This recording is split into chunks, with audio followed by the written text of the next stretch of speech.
E hoje, como a gente está em menos pessoas, fiquem à vontade aí para tirar do mundo, fazer pergunta durante, que tá mais controlável aqui também as inserções, então não, não precisa mandar nada no chat, não vou nem mostrar aquele slide que não é necessário. Boa.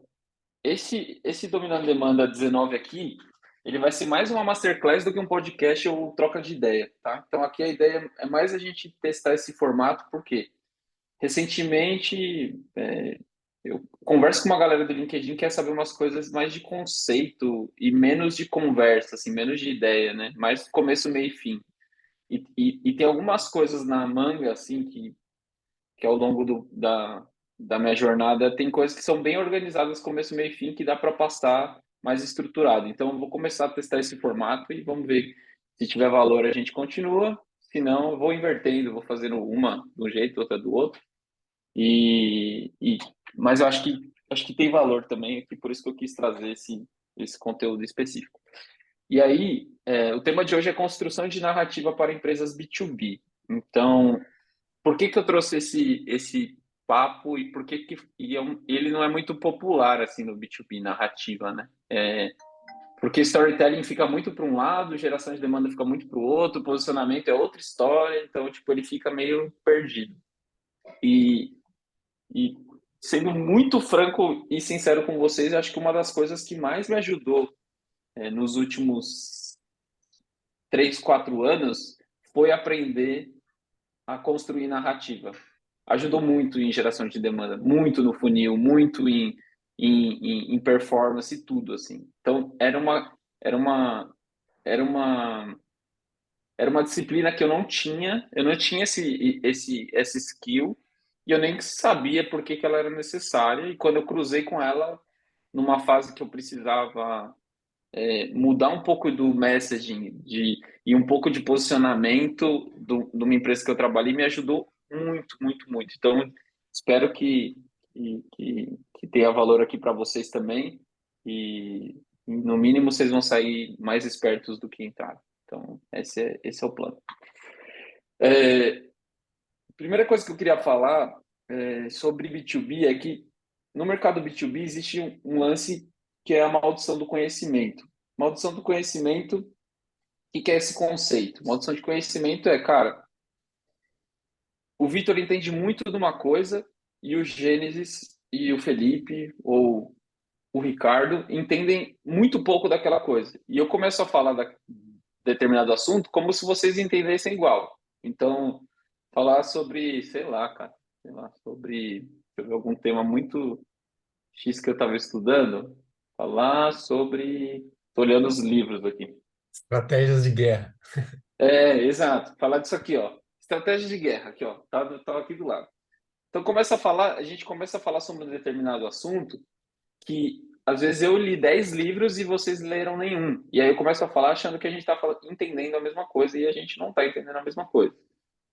E o mercado B2B tem esse problema porque por ele ser muito, a narrativa nascer muito de produto, às vezes as pessoas elas começam a falar muito a partir do produto que elas entendem, que elas veem há 10 anos, só que quem está comprando, a persona, não está na mesma, na mesma maturidade de conhecimento, né? Então, você pega você pega um caso específico de um SaaS que resolve um problema novo que o mercado nem sabe que tem, às vezes você está falando ali do que você faz e dos indicadores que você ataca e a pessoa nem sabe que esse indicador é importante para ela, que pode ajudar ela, que sua tecnologia pode ajudar ela. Então, a maldição do conhecimento é quando existe esse desalinhamento de entendimento de alguma coisa. Então, a pessoa super entendida está no nível 10 de entendimento do produto ou do que ele faz, e o mercado está no 1.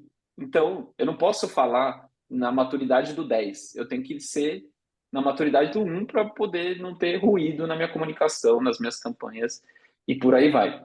E isso acontece o tempo inteiro, principalmente para quem vende soluções novas que são desconhecidas para o mercado, ou para quem está entrando no mercado que não que é novo e essa concorrência e esse conhecimento não está estabelecido ainda. Então, isso acontece demais. E, e aí, como que a gente quebra esse ponto da maldição do conhecimento? Então, com história, com narrativa. Então, eu gosto dessa frase que fala: histórias conectam pessoas e são a ferramenta mais antiga para passar uma mensagem. Então, se você quiser explicar alguma coisa muito complexa, provavelmente você vai fazer uma analogia, ou provavelmente você vai pegar um exemplo e se colocar como um exemplo. Então, você vai falar assim: putz, a Degen é tipo Accenture, ou a Degen, a nossa empresa é tipo uma McKinsey para B2B, só que menor. Então, para você conseguir explicar alguma coisa que as pessoas não têm referência, não entendem, você tem que fazer analogia, você tem que fazer comparação para poder ir para o mesmo nível de maturidade do que aquela pessoa tem na cabeça. Então, isso acontece o tempo inteiro. Então, as histórias ajudam a facilitar o entendimento de alguma coisa. Então, todas as histórias infantis, todo mundo sabe e lembra de cabeça, e elas não têm dupla interpretação, ou todo mundo conhece porque elas são simples, elas são organizadas, elas têm um começo, meio e fim, e a narrativa é muito amarrada.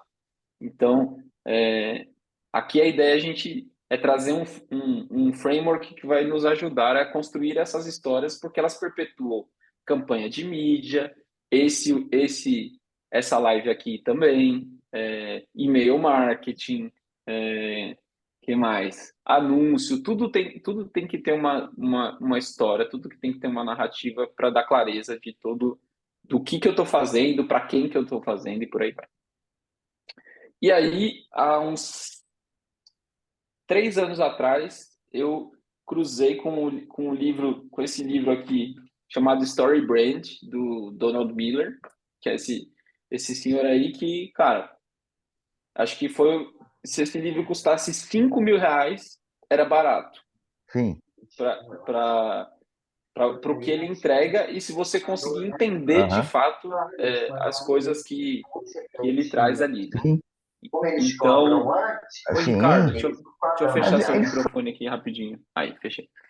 Então, cara, um livro que custa R$ 40 que me fez destravar um pipeline de 1,5 milhão. Tipo isso que aconteceu quando eu cruzei com ele. Então, e depois eu posso explicar a história e por que isso é verdade. E aí eu comecei a estudar esse material e ele virou um modelo mental, assim, para mim, para tudo que eu faço. Tudo que eu faço à luz desse modelo, desse roteiro do Story Brand que eu vou apresentar para você. E aí, como que funciona a estrutura de narrativa que ele apresenta no livro? Então, é o seguinte. Então, toda história, toda narrativa, ele tem um personagem. E aqui, então você pega aqui, por exemplo, ele faz bastante alusão com os Jogos Vorazes, que tem a Katniss Everdeen, a menina lá, que precisa salvar o distrito número X13, acho, alguma coisa assim. Então tem um personagem que tem um problema. Então esse personagem precisa resolver um problema. Então aqui, no caso dela, era salvar o distrito dela, senão ele ia ser dizimado, destruído, por aí vai. Então, um personagem que tem um problema. E aí, nessa história, ela encontra um guia. Ela encontra o Hemmt, alguma coisa assim, um alemãozinho lá que ajuda ela, que treina ela, para ela poder lutar nos Jogos Vorazes lá e vencer. Então, um personagem que tem um problema encontra um guia que vai ajudá-la a ter sucesso ali do que ela está fazendo. E aí, na sequência, esse guia, essa pessoa, esse mentor, ele tem um plano para poder ajudá-la a superar aquele desafio, a ter sucesso. E aí ele chama ela a agir. Então, ó, esse é o plano, você tem que fazer X, Y, Z, vai por esse caminho que vai dar certo. E para que ele convida, para que existe esse plano e para que convida ela à ação? Para poder terminar isso em um sucesso, né? Terminar com sucesso e evitar o fracasso. Então, para dar bastante clareza que se ela seguir o plano que o guia passou para ela, ela vai ter sucesso e vai evitar o distrito dela, a cidade dela ser dizimada e destruída. Então, é uma estrutura muito simples, mas muito poderosa, assim. Então, e como que essa estrutura funciona na prática, né? Como que a gente conecta esses pontos aqui e como que vocês podem conectar isso na empresa de vocês, no negócio de vocês e tirar valor disso aqui. Então, na prática, como que isso aqui acontece? Eu vou dar um exemplo aqui, vou dar um exemplo meu, pessoal, para vocês terem clareza de como isso se conecta e o que que eu faço com isso depois, desdobrando nas ações de geração de demanda, posicionamento, comunicação e por aí vai. Então, aqui eu vou contar uma narrativa minha relacionada a um software de gestão. Então, o personagem é um fundador de startup, no caso eu. Então, eu sou fundador da Degen, que é uma empresa de geração de demanda B2B para early stage scale-ups. E então esse sou eu. E eu tinha um problema recente, assim, então, na gestão do nosso negócio. Então, a gente tinha uma complexidade para gerir várias atividades ao mesmo tempo. Então, à medida que o número de atividades vai crescendo, o número de clientes vai aumentando e os detalhes vão começando a ficar muito grandes, assim, então eu tinha um problema de gestão que eu queria poder resolver. Então, e eu encontrei um guia, eu encontrei uma empresa que se chama Lazana, só para não fazer propaganda da empresa sem o L, e porque ela não me pagou para isso. Então, esse aqui é o guia. E aí, encontrando esse guia, encontrando esse mentor e essa referência, que é uma empresa, que é um SaaS, essa empresa tem um plano muito claro. Então, eu trouxe exatamente a proposta de valor do site para vocês entenderem como isso funciona na prática. Então, qual que é o plano dessa empresa para empreendedores? Então, está escrito aqui: das pequenas coisas ao panorama completo, a Asana organiza o trabalho para que as equipes saibam o que fazer, qual a importância do trabalho e como executá-lo. Então, veja que eu tinha um problema aqui, que eu encontrei um plano, eu encontrei uma proposta de valor que fazia sentido para o meu problema. E aí, desse plano, o convite para ação, né, o CTA e a proposta de valor, o call to action deles é manter a organização e a conexão. Então, que tem tudo a ver com a dor que eu tinha ali para resolver. E aí, qual que é o plano aqui? O que que ela está me ajudando, né, no final das contas? Então, está me ajudando a revisar o backlog de muitas coisas, tipo, em 15 minutos e evitar o fracasso, o que que seria fracasso para mim? Não ter visibilidade do que é urgente, perder prazo e ser inconsistente na execução. Então, aqui eu estou usando exatamente o roteiro das coisas, de tudo que eu falei e, e como ele funciona na prática. E aí, Edu, já tipo, só para não perder a linha de raciocínio. E aí, o que que acontece?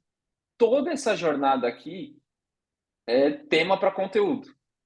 Então, você se referir a sua persona é oportunidade de você engajar sua audiência, você falar do problema é oportunidade de engajar sua audiência, você se apresentar como autoridade você engaja sua audiência, você dar clareza de qual que é o plano que você resolve o problema é conteúdo para engajar sua audiência. O seu CTA tem que ser muito claro daquilo que você viu para trás. Então, às vezes a história se perde, assim. Às vezes a hora de fazer um CTA não tem nada a ver com o problema ou com as palavras que a gente determinou no problema. E a gente tem que dar clareza de como a nossa solução ajuda a chegar num sucesso e evitar o fracasso. Por quê? Porque a persona do outro lado lá, ela não tem noção de quanto ela pode perder ou ganhar de dinheiro, ou quais são as oportunidades que ela tem relacionado ao produto. Então, ixi, gente, deixa eu fechar o Carlos aqui. Fechei. Aí.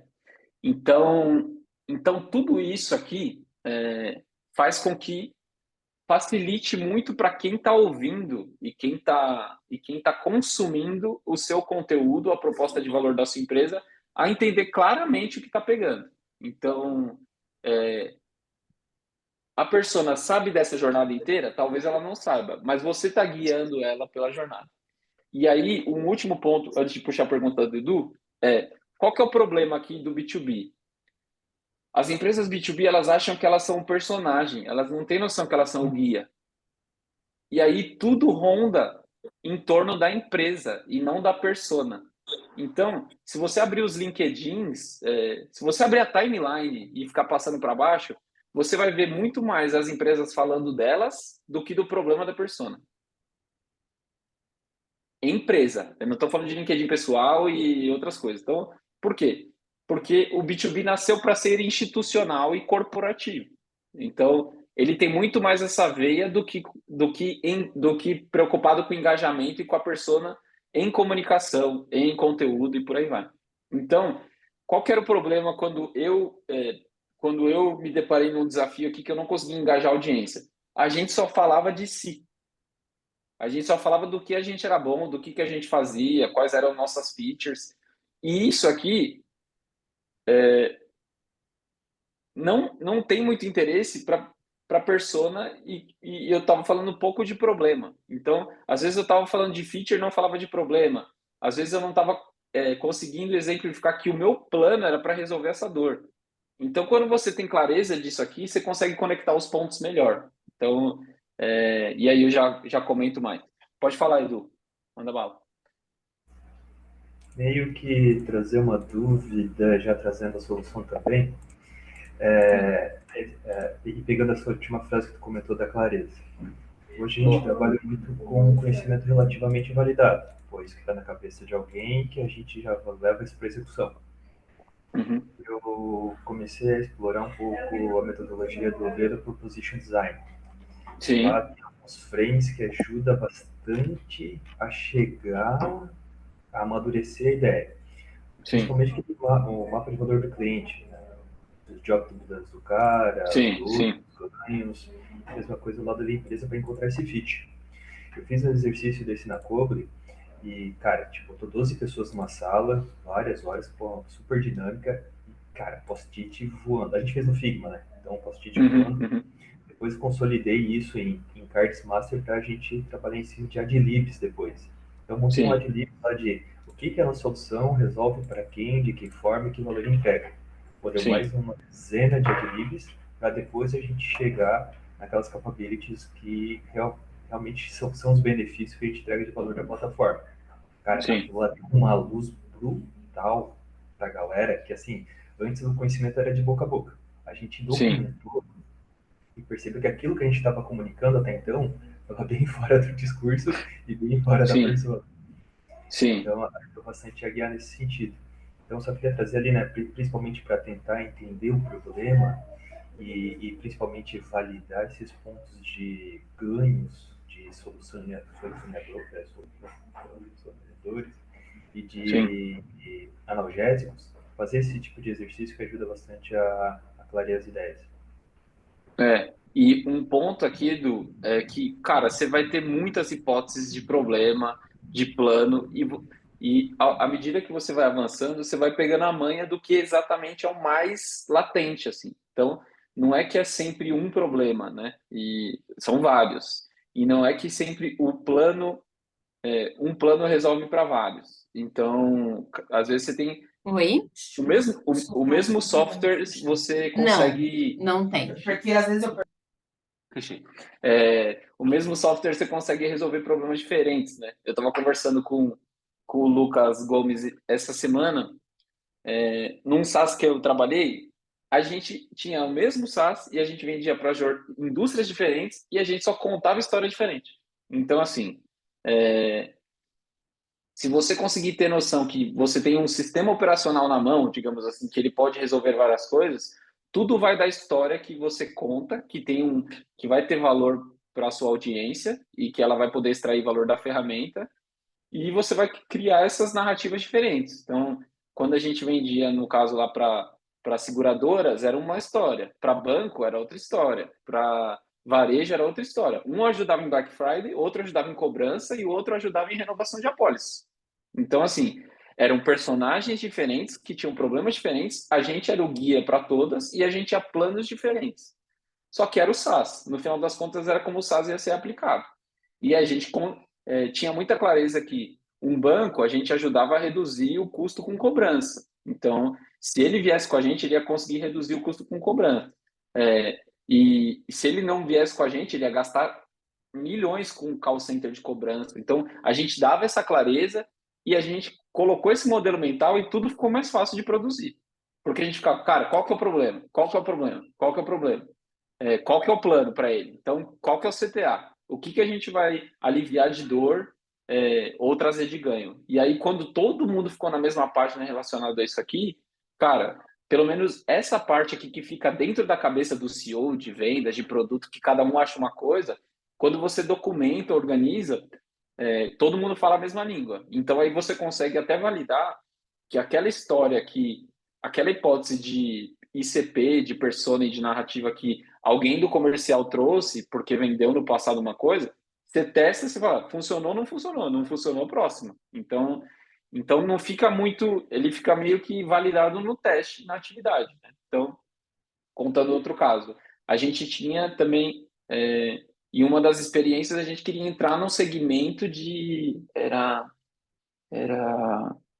distribuidores de indústrias, assim. Só que a gente não tinha a gente não conhecia o problema, a gente não tinha um plano muito claro, a gente só sabia que lá tinha dinheiro, só. Então, assim, mesmo que a gente podia vender para eles, a gente não tinha proposta de valor e não conhecia o mercado. Então a gente nunca conseguiu destravar isso. Aí, à medida que vendeu o primeiro projeto, o segundo, o terceiro, e começou a aprender, aí essa jornada ficou mais fácil também. Então acho que esse modelo, esse frame aí do Donald Miller, ele ajuda demais para você conseguir entender onde que tudo está parando na jornada, né? Então, tipo, cara, tô contando uma história, tá avançando? Não tá avançando. Tal. O problema é o quê? É o plano que a gente está falando? É o problema que a gente está abordando? O ponto de sucesso ou de fracasso que a gente está achando que é demais, o cara não está nem aí, a gente está errando na mensagem. Então, isso facilita muito para poder tomar algumas decisões e dar mais clareza no processo todo. Então, eu vou deixar o slide aqui no original e aí também, cadê? Deixa eu colocar vocês maior aqui que eu não estou vendo vocês direito. Então, também queria ouvir aí de vocês, se vocês já tiveram contato com esse frame, se tem outros interessantes e também se no negócio de vocês tem dificuldade de destravar algumas propostas de valor e narrativas aí em alguns mercados. Então, deixo aberto aí para comentários.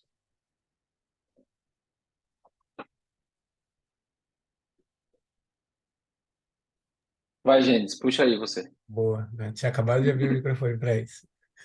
Eu ia falar que é muito comum a gente substituir ali o personagem pelo guia, que nem você falou, e quando a gente consegue imprimir uma mudança como essa, a gente vê o resultado muito claro, né? A gente está com um exemplo de um case aqui dentro que nos nossos webinars a gente sempre falava da solução do cliente, da solução do cliente, da solução do cliente. E agora, com a Black Friday, a gente acabou chamando outros especialistas para falar de outros tópicos, tipo, mais de logística, mais de vendas e tudo mais. E aí, no final do webinar, a gente falou, bom, e tudo isso vai reencalhar em atendimento, que é onde o meu cliente resolve a dor. E aí, quando a gente começou a falar de fato de atendimento, as perguntas vieram todas para esse lado, então, tipo, todo o foco do conteúdo foi para o atendimento na hora certa, assim, tipo, no final do conteúdo. Então, o pessoal já estava aquecido por conta das outras iniciativas, dos outros conteúdos, que foi levando eles até falar, putz, realmente, o ponto-chave para eu estar preparado na Black Friday é que o meu atendimento esteja no estado da arte, assim. Então, acho que essa estrutura de narrativa ajudou a gente a conseguir, primeiro, levar a atenção do pessoal até o fim do conteúdo, onde é mais próximo do nosso CTA, e na hora do CTA, assim, momentos antes do CTA, aquela dor estava muito latente. Então, foi um exemplo bem prático disso que você acabou de falar. Eu achei muito massa. Legal. E um ponto que a gente vai aprendendo também é que é quase uma máxima que a galera se move muito mais pela dor do que pelo ganho, assim.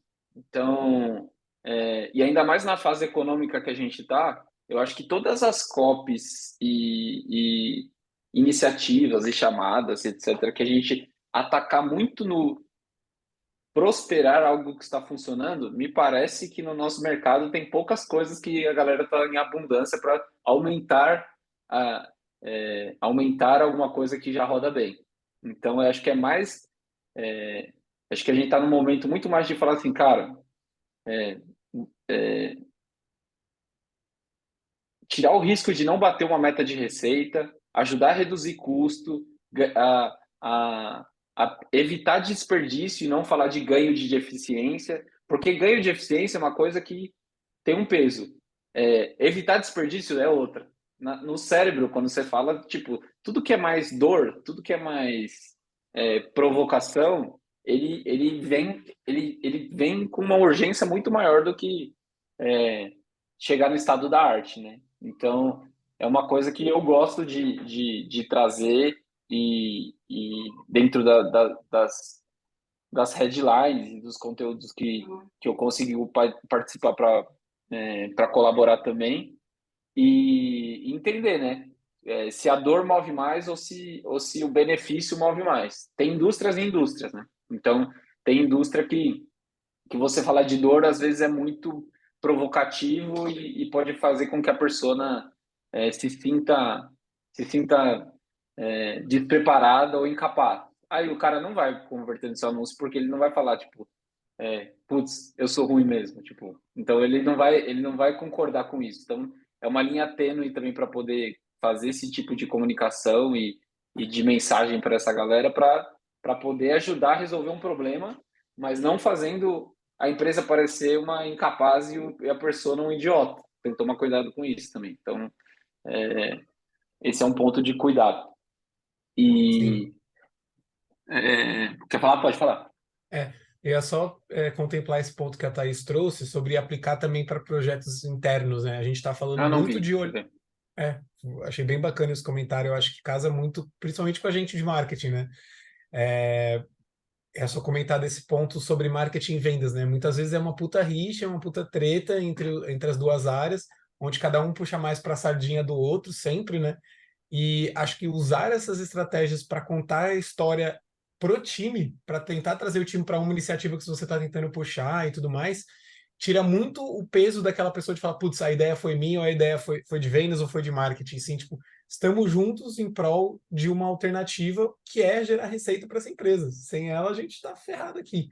Então, acho que esse comentário que a Thaís trouxe é muito importante justamente para nós, marqueteiros, também entender um pouco mais de vendas, e o pessoal de vendas a gente sabe que vai ouvir a gente a partir do momento que a gente gerar valor, né? Que a gente se propor a estar ajudando ali, estar construindo em conjunto. Então, excelente ponto, Thaís. Concordo muito contigo. Sim, concordo também. E facilita para qualquer coisa, na verdade. Qualquer coisa que você quer resolver um problema, e aí você vê que está alinhado do problema que está resolvendo, cara, serve para todas as coisas. Uma coisa, Edu, o Gustavo perguntou qual que é o método que você usou exatamente, se é isso mesmo, se é o velho Proposition Canvas ou se é outro também, eu não guardei o nome. Está perdido, nossa. Me Achou. dá 5 segundos. Lá vai o nosso garoto trazer Pegar conteúdo. livro. Ah, yes. Boa, Design. boa. Esse é Proposition pelo Design. Transition Design. Ele é do Osterwalder. Cara, ele dá basicamente o passo a passo de como conduzir toda essa jornada, desde os discovers, entrevistas, experimentos, teste AB, Muito aplicação, é bom, bem completo. E se tu muito começa lá bom. no contrário, ele diz o que não fazer. Legal, legal. Show. Animal, A animal. gente saber o que não fazer. Muito bom. E deixa eu voltar aqui pro slide para conseguir elucidar mais exemplos aqui, trazendo para a prática, né? Então, acho que o problema principal, assim, que eu vi que eu errava muito, era muito isso. Eu não entendia que na história a gente era um facilitador, a gente era um mentor do cliente e não que a gente era o super-herói da história, assim. Então, quando você muda isso na comunicação e direciona para a persona, que é uma coisa muito básica de copywriting, tudo muda, assim, do resultado. Então, você vê, por exemplo, você vê alguma coisa falando que alguém ganhou um prêmio, uma certificação de não sei o que lá. E B2B é muito disso, né? Ah, ganhamos a certificação de XPTO. Cara, é importante para a autoridade, mas tomar cuidado para não pesar muito por aí e não ter nada que fale, tipo, como essa certificação. Porque qual que é a resposta certa? É como essa certificação resolve o problema da pessoa agora de uma forma melhor. Como que você é mais capaz do plano, né?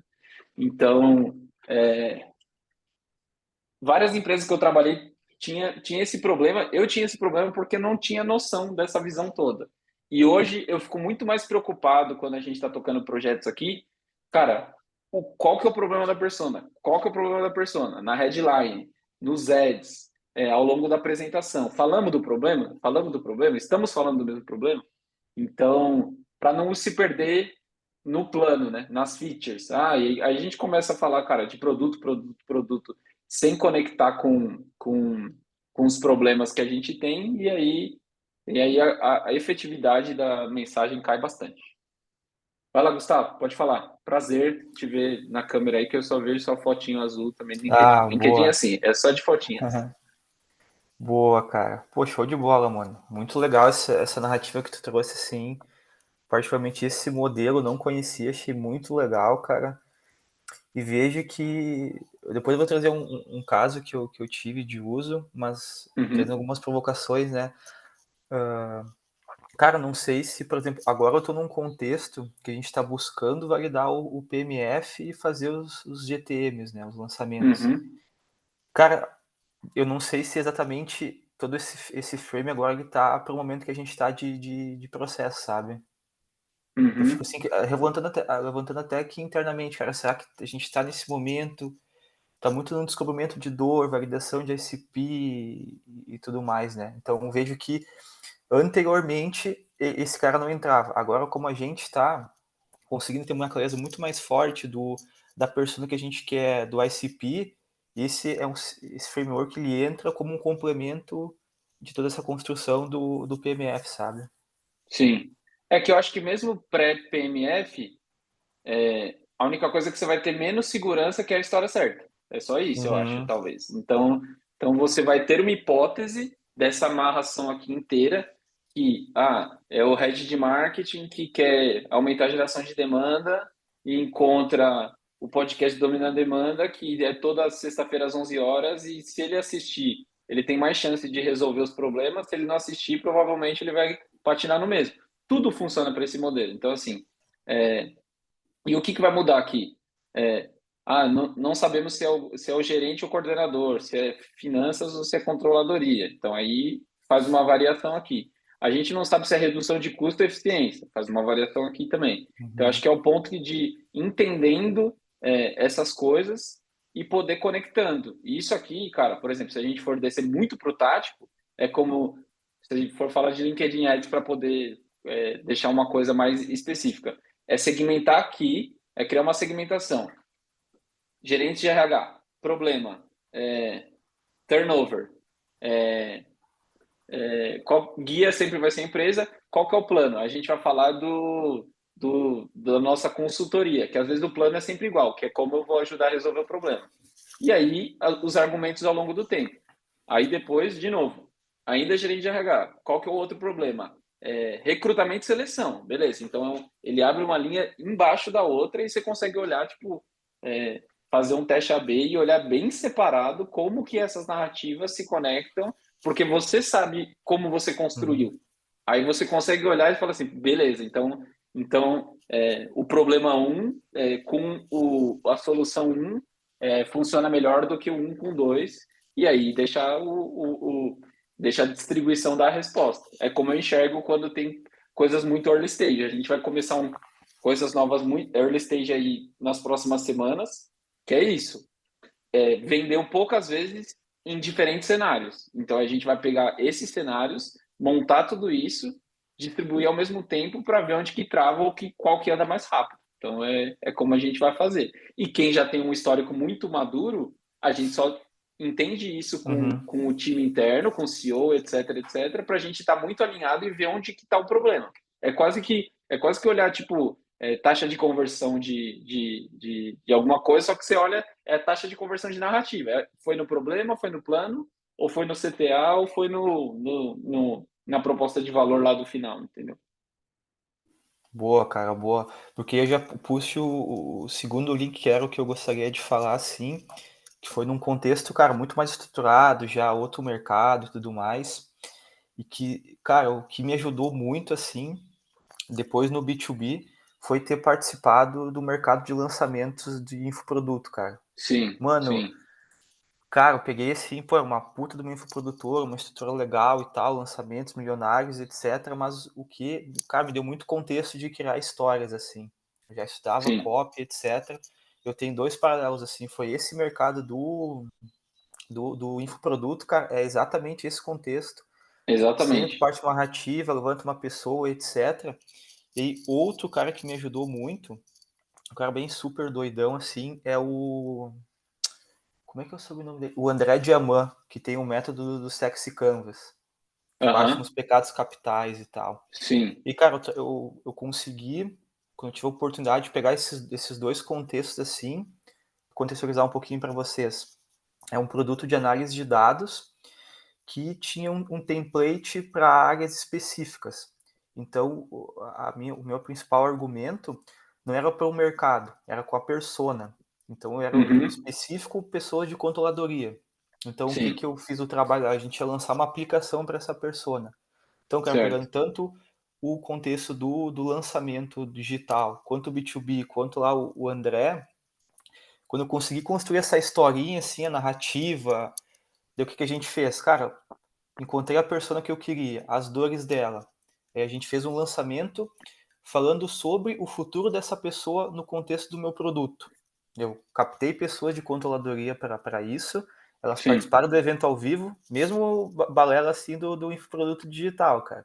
E sim, depois lá a gente falou sobre as dores que essa pessoa tinha e soluções, etc., nesse evento ao vivo.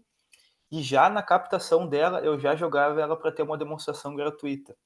sim, E tanto depois no ao vivo quanto na captação, a gente conseguiu, cara, reduzir muito o ciclo de agendamentos com essa pessoa.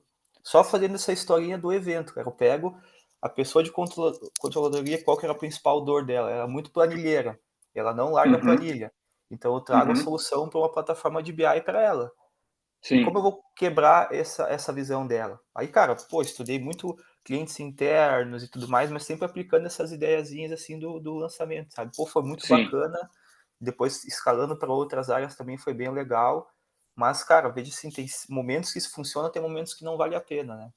sim, sim. Mas isso do B2C, cara, e nesse mercado, na verdade, quanto melhor a história, mais grana, né? Então, assim, no infoproduto. Então, que é uma coisa que o B2B não tem essa noção, sacou? Por isso que a galera gasta muito tempo, muito, muito, muito, muito tempo, e pesa, aí a galera pesa um pouco demais em alguns casos, mas eu conheço colegas que fizeram lançamentos milionários assim que, cara, com uma taxa de gatilho mental e de persuasão era X de receita, e quando pegava muito pesado era 3 vezes. Então, Uhum. e aí a galera começa a apertar demais, aí cada um com a consciência que faz o que acha mais necessário. Mas é muito real, assim. Então funciona, as coisas funcionam de fato e no mercado B2B não tem muito essa noção de que tem tanto essa fortaleza. Às vezes fica muito no distribuição, prospecção, então fica muito na ativação, mas não o quanto eu carrego de valor naquela mensagem. Então aí começa, que é a mesma coisa de um vendedor que não sabe contar história. Então eu coloco ele para falar muitas vezes a história é ruim, cara, não deu em nada. Então a mesma coisa. Você sobe ads que a narrativa não está amarrada, putz, cara. Aí você vai falar LinkedIn Ads não funciona. Putz, será que não funciona? Aí pega alguém que muda alguma coisa na copy e o negócio começa a destravar, você vê que o problema é em copy, mais profundo da estrutura do que foi pensado, narrativa, ICP, posicionamento e por aí vai, né? Então, eu acho que trazer esse ponto é muito mais para dar clareza. E eu sempre fui um cara muito de performance e não ligava muito para storytelling, nem marca, nem nada. Eu falava, não, isso aí, cara, deixa o pau quebrar. E aí, quando eu vi que não funcionava e comecei a mexer com coisas relacionadas a isso, putz, aí agora eu não consigo não olhar para isso como uma coisa muito essencial para conseguir gerar os resultados, assim, sabe? Mas esse histórico aí é bem legal, Gustavo. E eu acredito demais. Eu e o Gênesis falamos algumas vezes sobre isso também, que, cara, é um mercado que é muito bom em relacionado a isso. E aí ele tem um desafio menor do que a gente tem no B2B, que é vários stakeholders, não vai passar Uhum. cartão, né? Não vai ter. Se você fizer um resgate de carrinho num SaaS que custa R$ 1 milhão, provavelmente não vai dar em nada. Então, mas os princípios funcionam, né? Oportunidades perdidas, final do ano, tudo isso aí, ainda assim no B2B rola muito, né? Aí agora a gente está em outubro. Tem muita gente fechando budget ainda do ano que vem. Né? E os atrasados vão fechar em janeiro. Então, que agora no final do ano a galera do lançamento vai atacar muito para falar, cara, você não emagreceu em 2023. Esse é o ano para você mudar a sua vida. Então, o pitch é o mesmo para quem não está gerando demanda, para quem está gastando dinheiro com processo repetitivo, para quem está gastando, enfim, para a gente, agora essa janela do final do ano é muito importante para a gente também aproveitar esse Sim, timing. cara. Pô, esse aqui do produto eu lembro, cara. A gente fez um produto de áudio, acho que era R$ 9,90. Pô, bateu 10 mil pessoas, cara. A gente conseguiu botar pra dentro com essa pegada aí do final do ano, cara. Eu tive que dar um plano pro teu ano próximo ano ser muito melhor, com uma sequência de áudios e bababá, e bababá. Muito da hora, assim, mas é aquilo, é o conceito. O conceito tu consegue aplicar no B2B. Óbvio, tem as suas doses e tudo mais, né? Mas show de Sim, Eu, bola, a- mano. sim. eu acho que muito disso que você falou, aplicado para o B2B, vai naquela metodologia da Winning by Design, de pegar o evento crítico, de fazer, contar aquela historinha que é o Winning by Design, que a Renata Centurion conta bastante. Acho que é a adaptação perfeita disso, do que faz lançamento versus o que é feito no B2B hoje, né? Só complementar aí, para quem não conhece a referência. É isso aí, os nomes mudam, mas e aí cada segmento vai ter janelas, né? Então, tem alguns que fecham agora, tem outros que é meio do ano, e isso aí com o comercial, quem não sabe, descobre rápido também. Então, quando a galera. Tem algumas coisas que tem mais relacionado a budget, né? Tem outras que não. Então, é importante quem tiver na cadeira aí, tocando essas frentes aí do lado de dentro, no SaaS e empresas B2B, ter muita noção disso, porque de fato pega, assim. Pega um timing muito bom agora no final do ano. Boa, boa, boa. Deixa eu adicionar o cara aqui que você. Vou seguir aqui. Boa. André Diamond. Não conhecia ele, não. Pô, é legal, cara. Ele bate o princípio dele é tu bater em duas questões, os pecados capitais e a criança interior. Aham. E aí, Pace, tu vai falar um pecado capital que é da preguiça num contexto de software.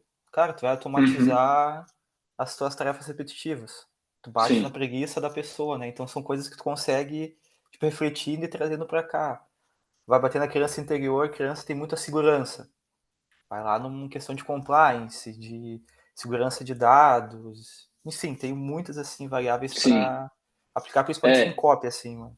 sim. No Story Brand, ele também.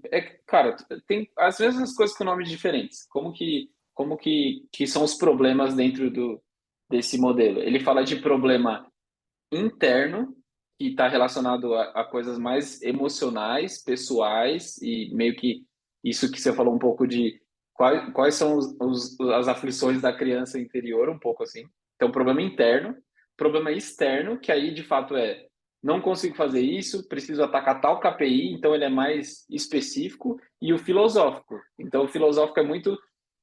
Ele fala que você tem que responder por que isso não deveria ser assim. Então, por exemplo, por que, que eu não deveria estar fazendo um trabalho manual, sendo que eu sou um cara estratégico ou coisa parecida. Então, ele fala desses três problemas. ir para atacando e mapeando esses problemas. Então, um diretor de vendas, problema interno, o cara, para si, ele tem que alimentar a família dele, ele tem conta para pagar, que é diferente de bater a meta dele. Então, são assuntos diferentes. O problema externo é alcançar a meta de receita. E o problema filosófico é, cara, se você não ajudar na sua cadeira de head de vendas, a empresa não vai crescer, os empregos não serão gerados, não vai ter crescimento para todo mundo, e você consegue fazer essa distinção de qual que é o problema interno, que só ele sabe, que tipo, ele é bem pessoal e emocional, o externo, que é bem pragmático, que é bem, tipo assim, coisa do mercado, e o filosófico, que é um pouco de ponto de vista, assim. Então, esses 3 modelos de problema que ele traz no livro também me ajudaram muito para falar, putz, quando a gente fazendo recentemente alguma coisa para um público de CX, cara, você vai continuar ocupando o tempo da galera de atendimento respondendo coisa que poderia ser automatizada? Sério que você vai pôr seu analista para fazer esse trabalho, sendo que já existe tecnologia para isso? O cara, é um problema quase que interno e externo ao mesmo tempo. O cara fala, é verdade, putz, não é humano, não é. Eu não estou sendo bom com o meu time se eu estou fazendo eles atenderem isso. Então, pega mais na emoção do que na razão, né? E ter noção desses problemas separados e ver o que funciona ajuda demais. Galera, é isso. Mais algum comentário? Mais algum ponto aí que alguém queira trazer também que testou outras coisas ou do que foi falado também acho que pode ser legal? Senão a gente já encerra e vamos para o almoço e depois tem jornal. É jornal hoje? É jornal hoje, gente? Jornal hoje.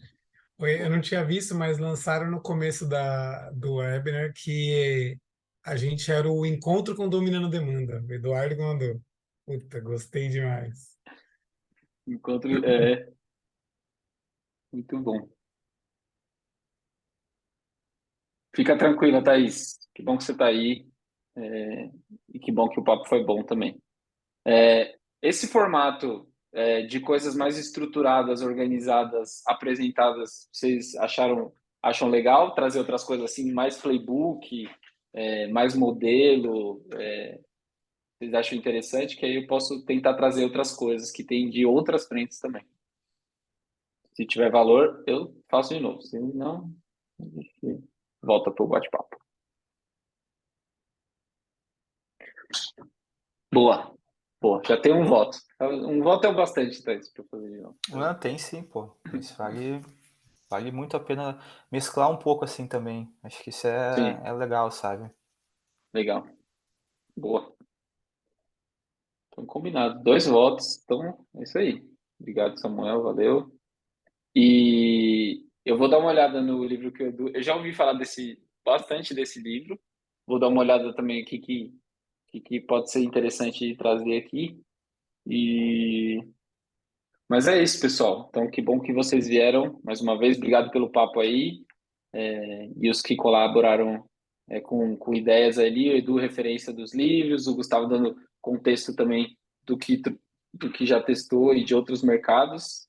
E é um assunto que eu acho que dá para falar mais, principalmente galera de infoproduto tem muito para ensinar para o B2B. Muito, muito, muito.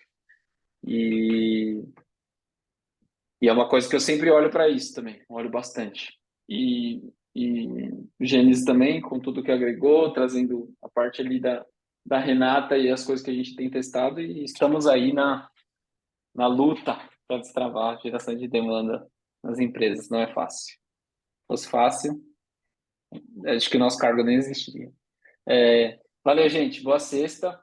Fiquem bem aí. Boa semana e vamos falando. Até mais. Pessoal, até mais.